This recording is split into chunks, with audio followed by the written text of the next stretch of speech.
Merhaba hevalno, eme iro zugotunok u lehatunok bebejin. Çiye zugotunok yani hızlı süren söz. Çiye lehatunok yani tekerleme diyebiliriz. Kam destbeye bakın. Yek rovi lre zviri, re lrovi zviri. Tabi zugotunok olduğu için hızlı söylemesi gerekiyor. Rovi lre zviri, re lrovi zviri. Parantez içinde Türkçelerini yazacaktım aslında ama yazamadım. Siz yorum kısmına yazabilirsiniz. Kerezer lirizde diziri. Hızlı söyleyelim çünkü zugotunok yani hızlı söylenen söz. Kerezer lirizde diziri. Bu sevdiklerimden bir tanesi.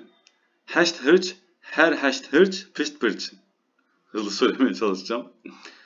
Heşt hırç, her heşt hırç, pişt pırç. Evet, güzel. Evet, bu da çok zor bir şey.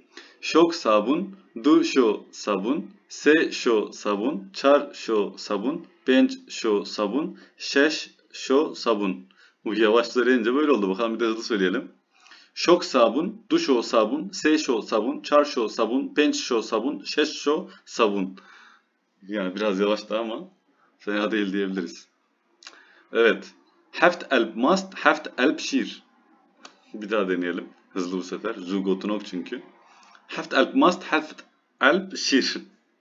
Hızlı söyleyince biraz sıkıntılı oluyor tabi. Şiven sofi siso şeşin. Hızlı söyleyelim. Zugotunok. Şiven sofi siso şeşin. Evet. Birkaç tane de lehatunok yani tekerleme söyleyelim bakalım. Bu arada zugotunok Türkçe ne denilebilir bilemedim yani hızlı söylenen söz diye çevirdim. Lehatunok yani tekerleme diyebiliriz. Endilko bave beko, nevi min nevi keko, e keko kete çale, e min ma haya sale. Sala mala mel ve bu, seri li ser çoke bu, keçik delaliya de bu. Evet, devam edelim. Bu lehatunoktu. Yani tekerleme. Bir tane daha lehatunok. Heval hevaloşke, nanu peyniroşke, hevale min şivane, gopale vi pa'ne, jibo guran dermane. Evet, bir tane daha lehatunok okuyalım. Çume gunde xale xa, xal rakir gopale xa, çu nava devare xa, ani goşte gaye xa, dani ber mevane xa. Güzel. Bir tane daha.